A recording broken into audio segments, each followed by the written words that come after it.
नमस्कार, मैं चंद्र प्रकाश साहू लोकपूछा.com से। 3 मजदूर जिनकी मौत हो चुकी है, इसका जिम्मेदार कौन है? आज मैं बात कर रहा हूँ आपसे मनरेगा में कार्यरत मजदूर जो मिट्टी में दब के मर गए। मौसम को लेकर मौसम विभाग ने अलर्ट किया था कि आंधी तूफान बारिश होने की संपूर्ण संभावना है। अलर्ट किया हुआ था, बरसात के मौसम आ चुकी है। किसान जो है खेत को जुताई करना स्टार्ट कर दिया है, बारिश हो रही है, मानसून की वापसी मानी जा रही है। इसके बाद भी सूरजपुर जिले के लापरवाह अफसर मनरेगा में मजदूरी का कार्य करवा रहे थे, वो भी कुआं निर्माण कार्य करवा रहे थे।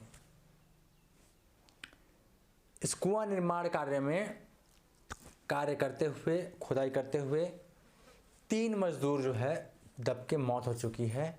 एक मजदूर वहां से बाहर निकल चुका है जो जीवित है।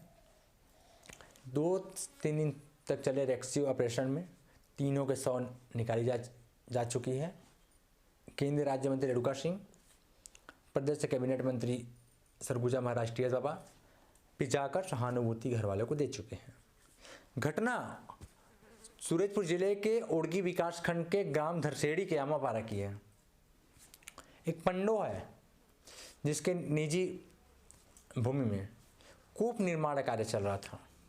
उस कूप निर्माण में शनिवार के दिन को 7 मजदूर कार्यरत थे, काम पे लगे हुए थे, मजदूरी कर रहे थे। तभी अचानक से भरभरा के मिट्टी गिरता है और 3 लोगों की दब के मौत हो जाती है। स्थानीय ग्रामीण कह रहे हैं कि मिट्टी नहीं भर सकता। अगर वो जेसीबी से न खुदा होता, ग्राम पंचायत ने, तकनीकी सहायक ने, पीओ ने, मनरेगा कार्यक्रम अधिकारी ने जेसीबी चलवाई थी उस कुआं में।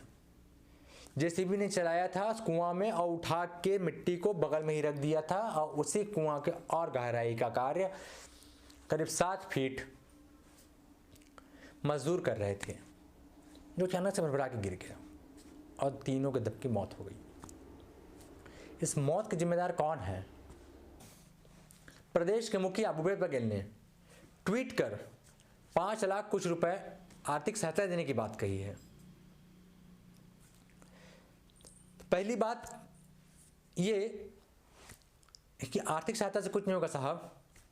उनके बच्चों को जिसके घर में मौतें हुई हैं, पढ़ाने का जिम्मा सरकार उठाए।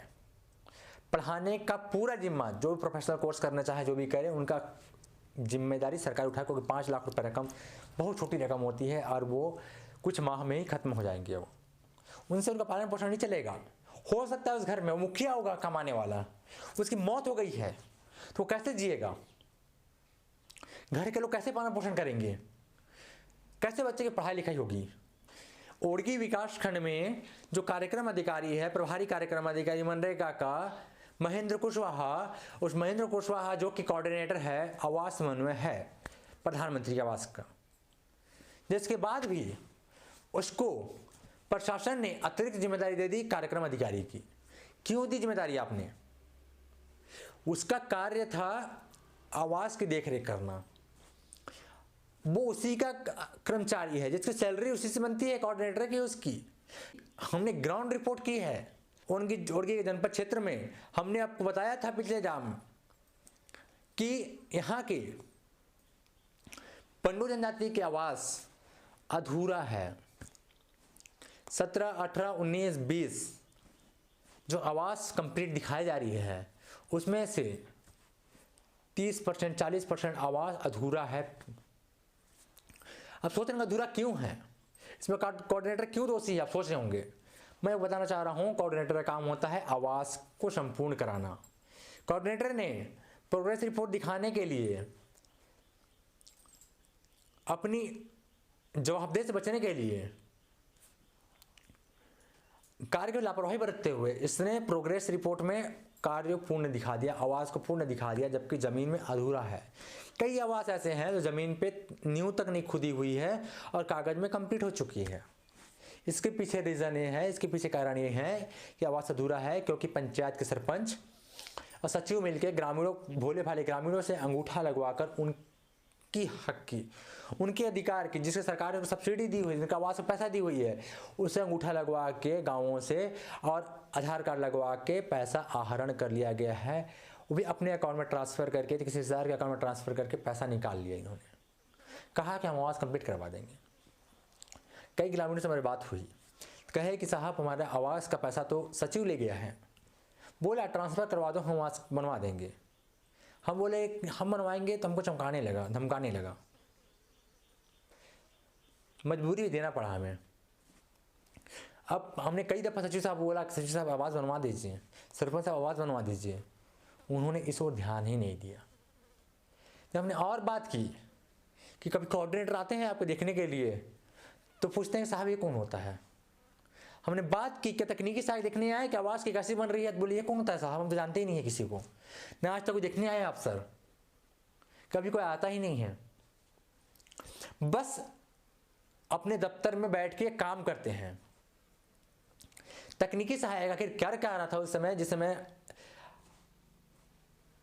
आपात स्थिति थी, बारिश की मौसम है, अलर्ट जारी की है, कलेक्टर साहब ने अलर्ट जारी की थी, तमाम तहसीलदारों को ड्यूटी लगाई गई थी, इमरजेंसी ड्यूटी, ताकि वो कहीं कुछ क्षति पहुंचती है मौसम के कारण, आंधी तूफान के कारण, तो उस पर वो निराकरण करे।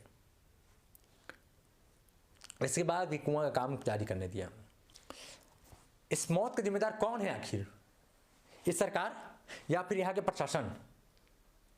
जिले की हालत इतनी नाजुक है कि मनरेगा डिपार्टमेंट में लगातार भ्रष्टाचार के आरोप लगते ही रहे हैं।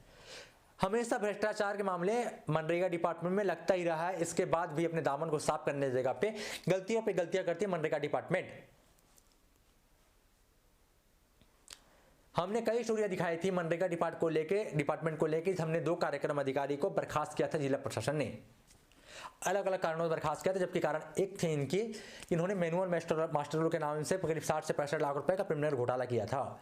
इसका खुलासा हमने बाकायदा किया था। इसमें भी कई सारे रोजगार सहायक है जिन पे अब तक गाज नहीं गिरी है, जिनको जिला प्रशासन संरक्षण देके हुई है, लाखों घोटाले हुई है। कल एक कार्यक्रम अधिकारी निर्मल श्याम को एक करके बर्खास्त कर दिया गया कि आपकी नियुक्ति फर्जी थी। तो फर्जी थी 2 साल में बर्खास्त क्यों नहीं किया गया उसके ऊपर? क्यों उस पर बर्खास्ती की कार्रवाई नहीं हुई? क्यों उस पर रिकवरी नहीं हुई? क्यों उस पर FIR नहीं हुई कि आपने गलत मार्कशीट लगा के आपने नौकरी कर रहे थे? FIR होनी थी, नहीं हुआ, क्योंकि शासन प्रशासन की मिलीभगत से काम होती है तमाम भ्रष्टाचार। ये मौत का मामला मीडिया में आया है, सरकार संज्ञान ली है, आर्थिक सहायता देने की बात की है, हो हल्ला होगा, ज्यादा तो 1-8 रोजगार सहायक को बर्खास्त कर दिया जाएगा, मगर जिम्मेदार तकनीकी सहायक और उस आवास समन्वय जो PO है उसको बर्खास्त नहीं किया जाएगा।